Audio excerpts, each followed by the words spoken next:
জননেত্রী শেখ হাসিনা এই হিসেব বোঝার পরে বলে ওঠেন, ওরে হারামজাদা, আগে কই ছিলি, এখন সব শেষ। রব ভাওতাবাজি দিয়ে আমার কাছ থেকে লিখিত নিয়ে গেছে। রওশন এরশাদ সোফা থেকে উঠে সোজা শেখ হাসিনার পা জড়িয়ে বললেন, আপা, আপনি আমার বোন, আপনি দয়া করে আমাকে এই মুসিবতে ফেলবেন না, আপনি দয়া করে আমার স্বামীকে উদ্ধার করুন। আমার ফাঁসি চাই বইটি 1999 সালে প্রকাশিত হয়, যা লেখেন শেখ হাসিনার সাবেক ব্যক্তিগত উপদেষ্টা মতিউর রহমান রেন্টু। বইটি নিষিদ্ধ ঘোষণা করে শেখ হাসিনা সরকার ইতিহাস বিকৃতির অভিযোগে। 1981 থেকে 1997 সাল পর্যন্ত শেখ হাসিনার ঘনিষ্ঠভাবে কাজ করার পর রাজনৈতিক ও পারিবারিক অনিয়ম নিয়ে মুখ খোলায় তাঁকে ও তার পরিবারকে অবাঞ্ছিত ঘোষণা করা হয় এবং রেন্টু তার পুরো পরিবার সহ বিদেশে পালিয়ে চলে যান। তিনি বইটিতে 1996 সালের জাতীয় নির্বাচন ও সরকার গঠনের সময় ঘটে যাওয়া নানা ঘটনা বিস্তারিতভাবে তুলে ধরেন। সেই বইয়ের একটি অংশে তিনি তুলে ধরেন 1996 সালে জাতীয় নির্বাচন ও সরকার গঠন নিয়ে সে সময় যা যা ঘটেছিল। সে সকল ঘটে যাওয়া ঘটনার বিস্তারিত তুলে ধরা হলো আজকের এই আয়োজনে। 12 জুন 1996 নজিরবিহীন দৃষ্টান্ত স্থাপন করে জাতীয় সংসদ নির্বাচন অনুষ্ঠিত হলো। নরনারী নির্বিশেষে জনগণ স্বতঃস্ফূর্তভাবে হাসতে হাসতে ভোট কেন্দ্রে গেল, হাসতে হাসতে নিজেদের ভোট দিল, আবার হাসতে হাসতেই ঘরে ফিরে এলো। সন্ধ্যার পর বাংলাদেশ টেলিভিশনে নির্বাচনী ফলাফল ঘোষণা শুরু হলো। প্রথম দিকে দেখা যায় আওয়ামী লীগ বেশ এগিয়ে রয়েছে। রাত 10টার পর আবার দেখা যায় বিএনপি বেশ এগিয়ে রয়েছে। প্রথম দিকের ঘোষিত নির্বাচনী ফলাফলে বঙ্গবন্ধু কন্যা শেখ হাসিনা সহ উপস্থিত সকলেই বেশ পুলকিত হতে থাকেন, কিন্তু রাত 10টার পর ঘোষিত ফলাফলে সকলেই চিন্তিত হয়ে পড়েন। রাত প্রায় 12টার দিকে শেখ হাসিনা তার উপর হামলা হতে পারে এই কথা বলে তার বাসায় উপস্থিত সকলকে চলে যেতে বলেন। বাইরের সকলে চলে যাওয়ার ফলে শেখ হাসিনার ধানমন্ডির 54 নম্বর বাসাটি নীরব হয়ে যায়। রাত 1টার দিকে প্রধান নির্বাচন কমিশনার মোহাম্মদ আবু হেনা অন্য একজনকে সঙ্গে নিয়ে বঙ্গবন্ধু কন্যা শেখ হাসিনার বাসায় আসেন এবং প্রায় 1 ঘন্টা একান্ত গোপন বৈঠক শেষে চলে যান। নির্বাচনের চূড়ান্ত ফলাফলে দেখা গেল অন্যান্য দলের চেয়ে আওয়ামী লীগ সবচেয়ে বেশি সিট পেয়েছে, কিন্তু বঙ্গবন্ধু কন্যা হিসেব করে দেখলেন বিএনপি, জাতীয় পার্টি, জামাত এবং জাসদ রবের আসম রব যদি একত্রিত হয়ে যায় তাহলে আওয়ামী লীগের চাইতে একটি সিট বেশি হয়ে যায়, অর্থাৎ আওয়ামী লীগের একটি সিট কম হয়।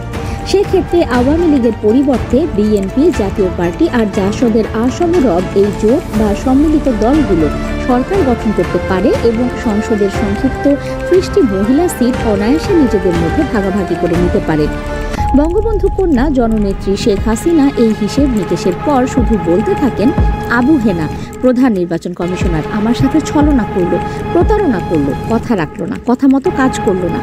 এরপর 15 জুন সন্ধ্যাবেলায় শেখ হাসিনা জাসদ নেতা এবং জাসদের একমাত্র নির্বাচিত সংসদ সদস্য আসম রবকে নিয়ে যে কোনো প্রকারে ছলে বলে কৌশলে তার বাসায় নিয়ে আসার নির্দেশ দেন। স্বৈরাচারী এরশাদের 1988 সালের পার্লামেন্টের গৃহপালিত বিরোধী দলীয় নেতা সম্মিলিত ওয়াচ ডগ আসম রবকে এই সংবাদ দিলে মনে হলো তিনি এমন একটি সংবাদের জন্য চাতক পাখির ন্যায় অপেক্ষা করছিলেন।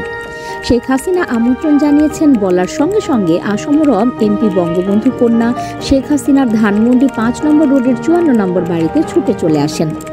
দ্বিতীয় তলার ভিভিআইপি রুমে আসম রব এমপিকে বঙ্গবন্ধু কন্যা শেখ হাসিনা বসতে দিলেন, মিষ্টি খাওয়ালেন।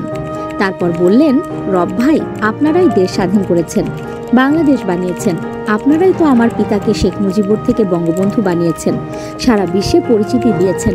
এসবের মূলে ব্যক্তিগতভাবে আপনার অবদান রয়েছে সবচাইতে বেশি। আসম রব বলেন, আপনি তো তখন রাজনীতিতে ছিলেন না, কাজে আপনি জানেন না আমরা কখনোই বঙ্গবন্ধু বিরোধিতা করতে চাইনি, আর আমি ব্যক্তিগতভাবে তো কখনোই বঙ্গবন্ধু বিরোধিতা করিনি। বঙ্গবন্ধুর চারপাশে যারা ছিল এবং আমার সাথে গুটি কয়েক, এরাই আমাদের মধ্যে দূরত্ব সৃষ্টি করে দিয়েছিল। আসলে বঙ্গবন্ধুই আমাদের প্রকৃত নেতা ছিলেন, আমরাই বঙ্গবন্ধুর প্রকৃত লোক ছিলাম। বঙ্গবন্ধু কন্যা বললেন, হ্যাঁ রব ভাই, আপনারাই বঙ্গবন্ধুর প্রকৃত লোক, তাই তো আমি আপনাদের নিয়ে মন্ত্রিসভা গঠন করতে চাই, আমরা সকলে মিলে সরকার গঠন করে দেশ চালাতে চাই। আসম রব বললেন, মনের দিক থেকে তো অনেক আগেই আমি আপনার নেতৃত্বে দেশ পরিচালনার প্রস্তুতি নিয়ে আছি এবং এতদিন তো কেবল আপনার ডাকের অপেক্ষায় ছিলাম। বঙ্গবন্ধু কন্যা বললেন, আমাকে বিশ্বাস করুন, আমি আপনার বিশ্বাসের অমর্যাদা করব না। আসম রব বললেন, হ্যাঁ হ্যাঁ, আপনাকে বিশ্বাস করার ব্যাপারে আমার কোনো ঘাটতি নেই। আপনি বঙ্গবন্ধু কন্যা, আপনাকে কি অবিশ্বাস করা যায়? উপস্থিত নাজিব আহমেদ, বাহাউদ্দিন নাসিম, নকিব আহমেদ মানু, কানিজ আহমেদ এরা সবাই শেখ হাসিনার বাবার ফুফাতো ভাইদের ছেলে। রামমোহন দাস, মৃণাল কান্তি দাস, আনাম, সেন্টুদের দিকে তাকিয়ে আসম রব বললেন, আমি নেত্রীর সঙ্গে একটু একা কথা বলতে চাই। বঙ্গবন্ধু কন্যা উপস্থিত সকলকে বললেন, তোমরা এখন বাইরে যাও। সবাই বাইরে চলে আসলো। শেখ হাসিনা আর জাসদ নেতা আসম রব ভিতরে একান্তে কথা বলছেন। মিনিট 5 পর বঙ্গবন্ধু কন্যা শেখ হাসিনা কলম এবং 2টি কাগজ চাইলেন। একটি কলম এবং 2টি কাগজ ভেতরে দেওয়া হলো। বাইরে থেকে বোঝা গেল বঙ্গবন্ধু কন্যা শেখ হাসিনা এবং জাসদ নেতা আসম রব নিজেদের মধ্যে একটি লিখিত চুক্তিনামা করলেন। মিনিট 15 পরে আসম রব চলে গেলেন। বঙ্গবন্ধু কন্যা শেখ হাসিনা ঘোষণা করলেন, আসম রবকে ম্যানেজ করা গেছে, এবার হয়তো সরকার গঠন করতে পারবো। পরের দিন সকালে রামমোহন দাস একটি হিসেব নিয়ে এসে বঙ্গবন্ধু কন্যা শেখ হাসিনাকে বোঝালেন যে বিএনপি, জাতীয় পার্টি, জামাত ইসলামী, জাসদ রব এবং একমাত্র স্বতন্ত্র এমপি কুষ্টিয়ার মকবুল হোসেনও যদি একজোটভুক্ত হয় তাহলেও আওয়ামী লীগের সংখ্যাগরিষ্ঠতা থাকে এবং আওয়ামী লীগ সরকার গঠন করতে পারে।